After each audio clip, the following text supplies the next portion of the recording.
स्क्रीनवर एक milling operation perform करण्यासाठी एक ड्रॉइंग दिलेली आहे, जो जॉब आपल्याला मास्टरकॅम सॉफ्टवेअरच्या मदतीने ड्रॉ करून त्यानंतर त्याच्यावर मिलिंग ऑपरेशन परफॉर्म करायचे. तर आजच्या व्हिडिओमध्ये आपण कंटुरिंग, नंतर फेसिंग आणि स्लॉट मिलिंग हे ऑपरेशन परफॉर्म करणार आहे. आणि आपल्याला जे 4 स्लॉट ह्या मेटल प्लेटला पडायचे तर त्याचे कोऑर्डिनेट्स आणि हे आपण या ठिकाणी दिलेले आहेत. तर सुरुवात करूया आजच्या आपल्या व्हिडिओला. सुरुवातीला रेक्टँगल, सेंट्रल रेक्टँगल, देन त्याची लेंथ आहे 150 आणि हाईट आहे 100 mm. एंटर आणि तो सेंट्रल. तर या ठिकाणी आपली आउटर बॉडी तयार झाली. नंतर पुन्हा रेक्टँगलच्या शेजारी जो ॲरो आहे त्याच्यावर क्लिक करायचं आणि त्यानंतर क्रिएट रेक्टँग्युलर शेप. तर इथे आपल्याला जो हा स्लॉट आहे तो आपल्याला तयार करायचा आहे. एक इथे, एक इथे, इथे आणि इथे. तर याच्यामध्ये मी इथे रेड पेनने इथे आपले जे बेस पॉईंट आहे त्याचे कोऑर्डिनेट्स इथे मार्क केलेले आहे. तर ते कोऑर्डिनेट्स वापरून आपल्याला आपले जे रेक्टँग्युलर स्लॉट आहे ते तयार करायचे आहे. तर सुरुवातीला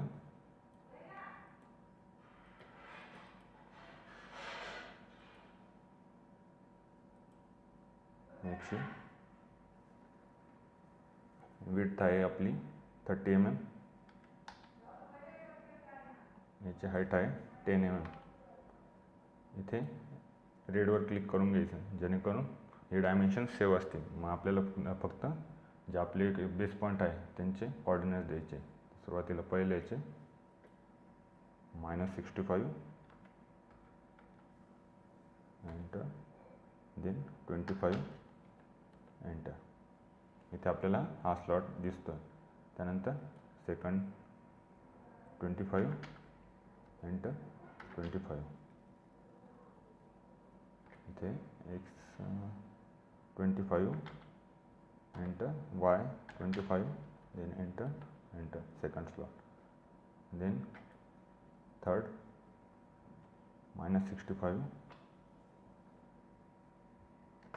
65, एंटर, then -35,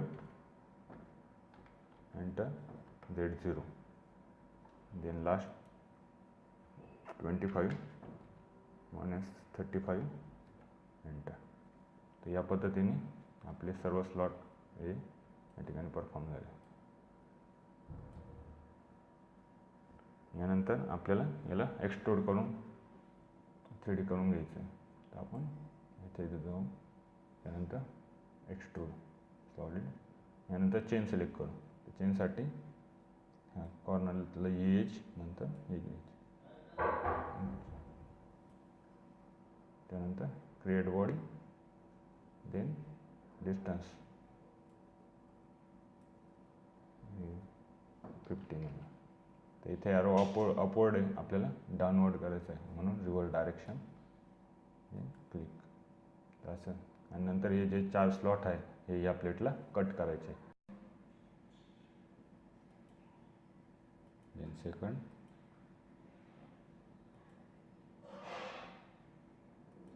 देन लास्ट. सर्व यांचे ॲरो सेम डायरेक्शनला. नंतर क्लिक करायचे. तर इथे कट बॉडी, इकडे ॲरो सर्व वरती त्याच्यामुळे रिव्हर्स डायरेक्शन आणि डेप्थ आहे 15. ते कट झाले. मटेरियल अप्लाय केल्यानंतर हा या पद्धतीने आपला कंपोनंट असेल.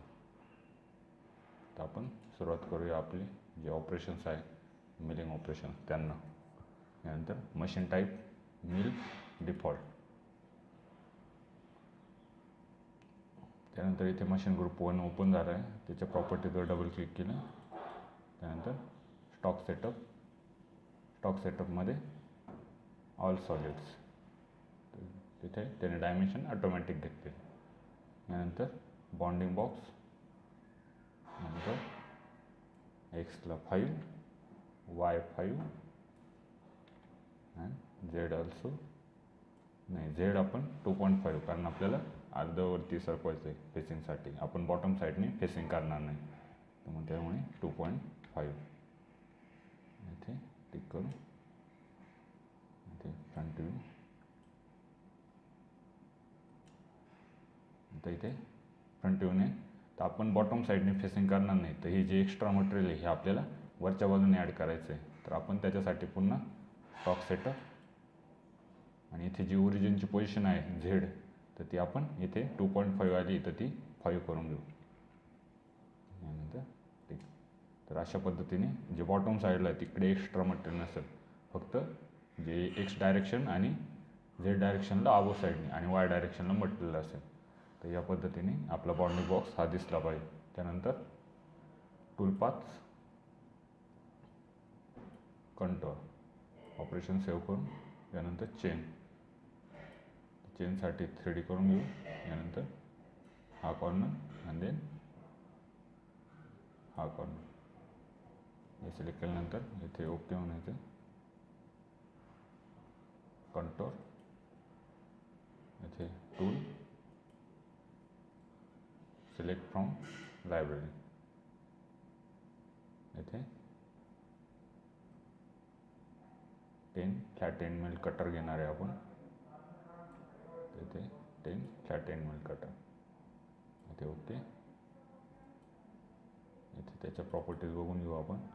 टाईप एंड मिल कटर आहे आणि त्याचा डायमीटर 10 आहे आणि आपली डेप्थ जर 15 आहे, तर हा 50 mm फ्ल्यूटवाला हा चालून जाईल. तर इथे टिक करून नंतर holder, new holder select, then cut parameters. इथे डायरेक्शन जर आपलं टूल जर व्यवस्थित फिरला नाही तर आपण चेंज करू शकतो. तर आपण लेफ्ट ठेवू. नंतर लिंकिंग पॅरामीटर्स आणि डेप्थसाठी क्लिक करू डेप्थवर आणि इथे लोअर पॉईंट, तर इथे आहे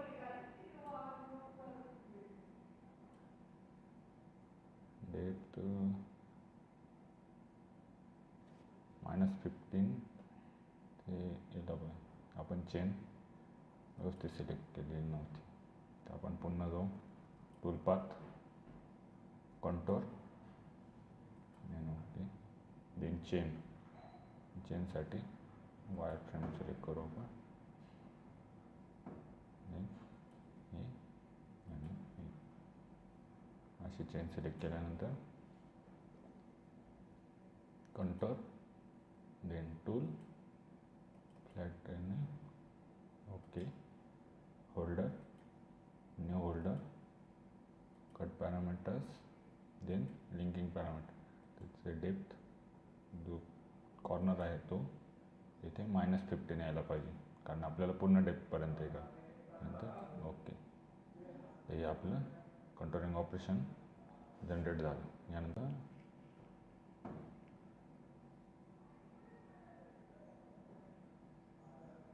यानंतर फेसिंग. तर फेसिंगसाठी टूलपाथ, देन फेस. तर इथे चेन सिलेक्ट करताना पुन्हा अप्पर चेन सिलेक्ट करणं, हे आणि हे, देन ओके. देन इथे फेसिंग टूलसाठी न्यू टूल, याच्यासाठी 50 फेस सिलेक्ट करू. ओके. त्याच्यावर क्लिक करू, त्याच्या प्रॉपर्टीज चेक करू. यानंतर इथे डायमीटर त्याचा 50, टाईप फेस मिल कटर, इथे पॅरामीटर्स कुठले चेंज नाही कारण. या पद्धतीने आपला टूल सिलेक्ट झाला. नंतर होल्डर, नंतर new holder, cut parameter, linking parameters, depth इथे 0, देन ओके.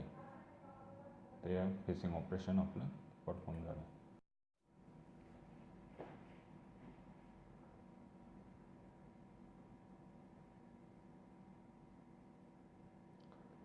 यानंतर लास्ट ऑपरेशन आहे आपलं स्लॉट मिलिंग, ज्याच्यासाठी हा मेन करून मुख्यत्वे हा व्हिडिओ बनवला आहे. तर याच्यासाठी वायर फ्रेम कारण आपल्याला चेन सिलेक्ट करायची. थोडंसं झूम करून घेऊ. त्यानंतर टूल पाथ पॉकेटसाठी आपल्याला चेन सिलेक्ट करायचे आहे. तर सर्व ॲरो हे सेम डायरेक्शनने असतील अशा पद्धतीने आपण चेन सिलेक्ट करू. त्यानंतर ही एज, नंतर बॅक साईडला, नंतर इथे क्लिक. सर्व ॲरो हे सेम डायरेक्शनला असतील याची काळजी घेऊ. तर या पद्धतीने नंतर टिक करून त्यानंतर स्लॉट मिलिंग, इथे स्लॉट मिलिंग सिलेक्ट करायचं आहे. त्यानंतर टूल आहे आपला 5 फ्लॅट एंड मिल कटर. त्याचे टाईप घेऊन डायमीटर 5, कारण आपला स्लॉट आहे तो 10 mm डायमीटरचा आहे. मग त्याच्यासाठी आपल्याला त्याच्यापेक्षा कमी डायमीटरचा टूल लागेल, म्हणून diameter 5. Type end mill cutter. Okay, इथे क्लिक केलं. त्यानंतर होल्डर, न्यू होल्डर सिलेक्ट झालं. कट पॅरामीटर्स कुठलाही चेंज नाही करणार. रफ फिनिश कुठलाही चेंज नाही. त्यानंतर लिंकिंग पॅरामीटर. तर डेप्थ आपलं लोअर कॉर्नर. यानंतर ओके. तर हे आपले स्लॉट मिलिंग ऑपरेशन परफॉर्म झालं. याला मटेरियल अप्लाय केलं. आता सर्व यांचं आपण ॲनिमेशन बघून घेऊ. टूल पाथ ग्रुप 1 सिलेक्ट केला. यानंतर इथे व्हेरीफाईड सिलेक्टेड ऑपरेशन्स, इथे स्पीड कमी करून घेऊ थोडा आणि देन प्ले.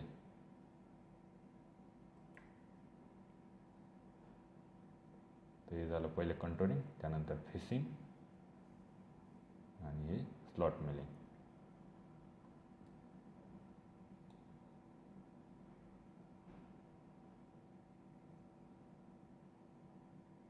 या पद्धतीने आपले जे सर्व ऑपरेशन आहे ते वेल परफॉर्म होत आहे.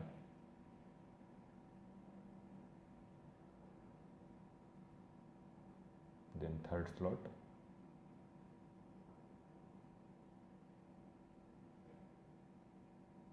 आणि द लास्ट.